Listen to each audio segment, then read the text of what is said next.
Dans la vidéo précédente, je vous ai montré comment importer vos propres modèles 3D dans Unreal afin de les retrouver ici dans votre bibliothèque.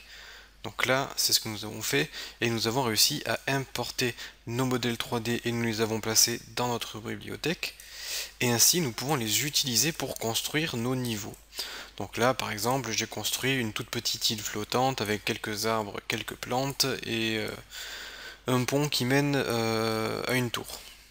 Donc voilà, grâce au modèle importé, on peut construire nos niveaux et bien évidemment j'ai enregistré ce niveau dans une scène à part que j'ai appelée level 3. Vous pouvez vous organiser, donc là on avait importé le dossier mes ressources qui contient un sous-dossier qui s'appelle modèle, qui contient donc nos modèles 3D. Par contre on a aussi nos materials. Donc ce que vous pouvez faire, c'est faire clic droit New Folder. Je vais l'appeler Matériel et à l'intérieur de ce dossier Matériel, je vais déplacer tous les matériels. Donc je les sélectionne et je les fais glisser ici.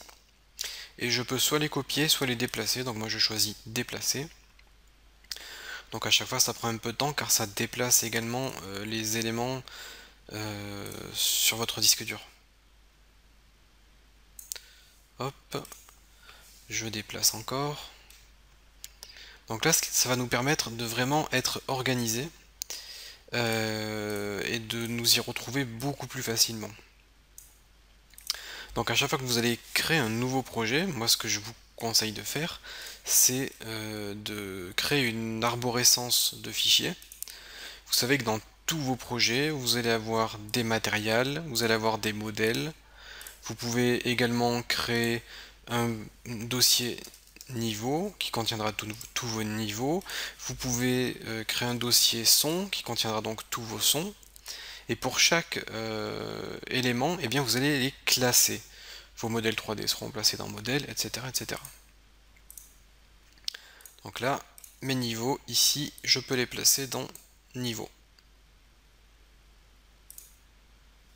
Donc là, on est bien organisé. Donc comme je vous l'avais dit, maintenant vous pouvez concevoir vos niveaux.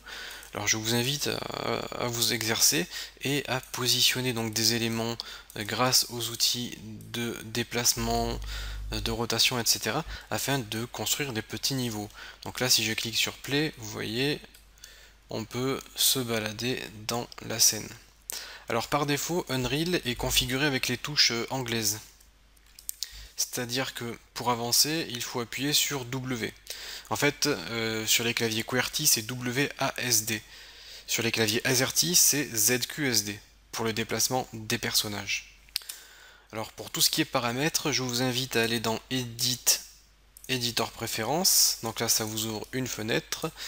Et Edit Project Settings. Et nous, en l'occurrence, c'est dans les Project Settings. Donc c'est les paramètres pour ce projet en particulier. Vous avez énormément de paramètres. J'essaierai de vous montrer les principaux paramètres. Donc là, juste pour information, la première page que vous voyez ici, donc la page d'accueil, ça sera donc les informations sur votre jeu avec le nom de votre société, le nom de votre projet, le logo de votre projet, la description, éventuellement votre copyright. Donc c'est vraiment les informations de base sur votre projet. Ensuite, si vous regardez vers la gauche, vous allez avoir dans le engine, vous allez avoir les inputs. Les inputs, ce sont les entrées utilisateurs, c'est-à-dire tout ce qui concerne les claviers et souris. Et lorsque nous créerons notre personnage, c'est ici, c'est sur cette interface que nous allons configurer les touches pour indiquer à Unreal d'utiliser les touches ZQSD au lieu de WASD. Donc nous y reviendrons dès lors que nous créerons notre propre personnage. Donc là, ce que je vais vous montrer, c'est les composants. Donc chaque objet que vous avez sous les yeux, donc chaque élément, il comporte plusieurs composants. Donc je vais par exemple cibler cet arbre. Donc cet arbre, si je le regarde, il a des composants. Il a le composant transform, qui est donc le composant permettant d'indiquer la position, la rotation et la taille de notre élément. Donc vous pouvez modifier chaque paramètre indépendamment. Ici, vous avez Mobility, ça vous permet d'indiquer si cet objet est statique ou déplaçable. Alors c'est une notion très importante, pour vous ça ne change rien visuellement, mais c'est quelque chose de très important. Les objets qui sont statiques, c'est-à-dire les objets qui ne bougent pas, vous devez les indiquer comme étant statiques.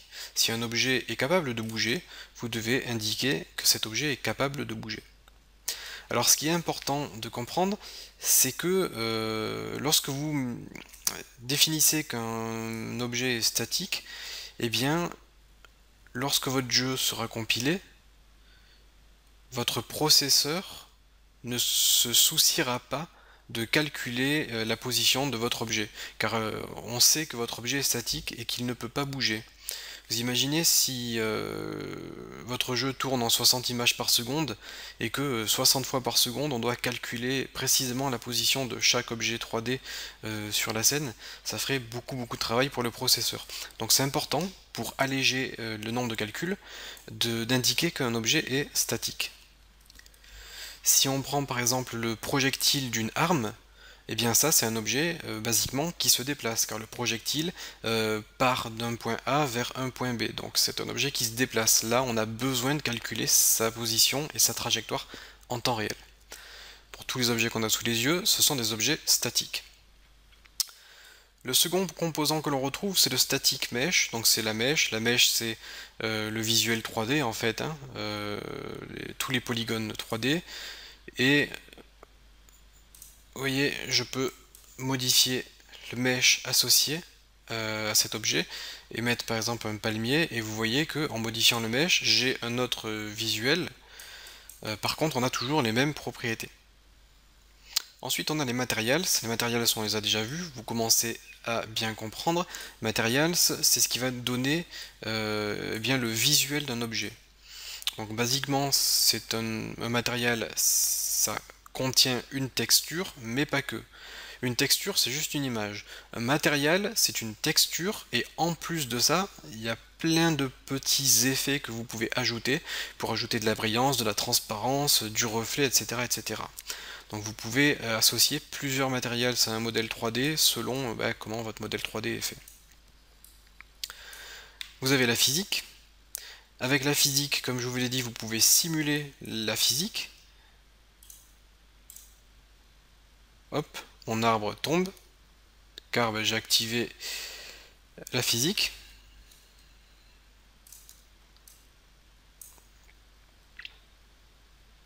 Vous avez les collisions. Donc les collisions, ça va permettre de définir, de déterminer si le joueur est capable de passer à travers un objet ou pas, et également de savoir si un objet est trigger, c'est-à-dire déclencheur. Si le personnage rentre dans un objet, à ce moment-là on déclenche un événement. Ça peut être le cas par exemple pour les bonus, une pièce en or par exemple dans votre niveau que le joueur peut ramasser. Et bien si le joueur entre en collision avec cette pièce, c'est un trigger et ça déclenche donc l'effet de ramassage de la pièce. Alors ce qui est intéressant avec les collisions, c'est que vous pouvez en fait tout gérer. Par défaut, on est en block all. Par défaut, on a une collision qui va tout vous bloquer. Vous avez plein de presets, donc d'éléments préconfigurés. Et en modifiant donc dans ce menu déroulant le mode de collision, eh bien ça va modifier ici toutes les petites coches que vous avez. Et en fait, vous allez pouvoir définir si l'objet est solide pour le personnage, pour le monde qui l'entoure, etc., etc. Et vous avez la possibilité de cocher manuellement, si vous vous mettez en custom, vous pouvez définir si on doit ignorer les collisions ou si on doit bloquer pour chaque type d'objet que vous allez utiliser dans votre jeu. Par exemple, le sol ici, je me suis mis en custom, donc c'est-à-dire je vais définir manuellement. Je me suis mis en no collision, donc pas de collision, et j'ignore les collisions. Donc ça fait que mon personnage peut passer au travers du sol, comme ceci. Là, si j'essaye de rentrer dans le château, je peux pas, je suis bloqué. Car là, je n'ai pas défini, enfin j'ai laissé les collisions. Donc voilà, vous allez pouvoir gérer les collisions. Vous pouvez gérer tout ce qui est éclairage.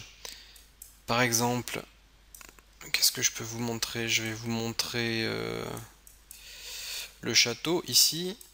Donc le château, par défaut, je me suis mis en cast shadow. Vous pouvez activer ou désactiver le cast shadow et ça va déterminer si votre château provoque de l'ombre ou pas. Donc si vous modifiez des éléments relatifs à l'éclairage, il faudra aller dans Build et dans Build Light. Ça va vous permettre de recompiler donc les lumières. Vous avez le composant Rendering qui permet de définir si un objet est visible ou pas. Et vous pouvez déterminer si un objet est visible dans le jeu ou pas. Donc là par exemple j'ai masqué le château dans le jeu, pourtant le château est toujours présent dans l'éditeur. Donc ça peut être très utile, on verra d'ailleurs comment l'utiliser en programmation. Ça peut permettre de faire apparaître ou disparaître des objets. Si par exemple un personnage ramasse une pièce, eh bien on fait disparaître cette pièce car il ne peut pas la ramasser deux fois. Donc voilà à quoi ça peut servir. Et enfin, une notion assez intéressante, c'est les tags. Les tags, ça va vous permettre de classer en fait des modèles 3D et d'associer un mot-clé à ces modèles 3D. Par exemple, si vous avez une pièce, vous allez lui attribuer le tag pièce, et par script, donc dans le code, vous allez pouvoir accéder à ce tag et faire des tests et dire si l'objet touché est égal à pièce, à ce moment-là, à rajouter 5 argent. Vous voyez, ça va vous permettre de détecter quel type d'objet a été touché. Donc là, ce sont en l'occurrence des composants qui sont par défaut donc sur les modèles 3D. Les composants que vous allez retrouver dans les détails sont différents selon l'objet sélectionné. Si je sélectionne le joueur, on va avoir d'autres types de composants. Et vous allez pouvoir ajouter vous-même des composants en cliquant sur Add Component. Et là, vous allez pouvoir ajouter des composants. Vous en avez énormément. Vous pouvez ajouter de l'audio de façon à faire en sorte que l'objet puisse produire un son. Par exemple, si vous créez des oiseaux dans le ciel en éléments décoratifs, vous pouvez ajouter du son afin d'entendre les oiseaux chanter. Vous pouvez ajouter des systèmes de particules. Donc par exemple, si vous créez un feu de camp, vous pouvez ajouter une particule de feu.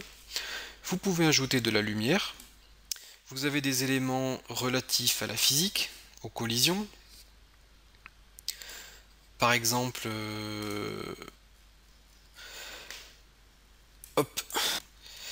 on peut ajouter un box collision de façon à créer donc une boîte de collision sur un objet, de façon à détecter si le joueur rentre en collision ou pas avec cet objet. Qu'est-ce qu'on a d'autre d'intéressant? C'est surtout donc de la physique que l'on utilise. Donc on utilise un peu de physique, un peu d'audio, un peu de lumière, donc ça ce sont les composants qui reviennent assez fréquemment dans nos jeux. Et bien évidemment on a la possibilité d'ajouter un composant de type Blueprint qui est en fait le langage de programmation que l'on utilise dans Unreal et qui va nous permettre de scripter des événements par rapport à un objet ou à plusieurs objets. Ça sera d'ailleurs notre transition vers les prochaines vidéos. Donc dans les prochaines vidéos, je vais vous faire une petite introduction à Blueprint, qui est donc le langage de programmation que l'on utilisera. Donc un langage de programmation visuelle. Et nous allons également créer notre propre personnage en codant avec Blueprint, de façon donc à bien comprendre comment fonctionne ce langage et comment ça va s'appliquer donc au développement de nos jeux vidéo. Je vous donne donc rendez-vous dans la suite de ces vidéos pour démarrer notre apprentissage du langage Blueprint.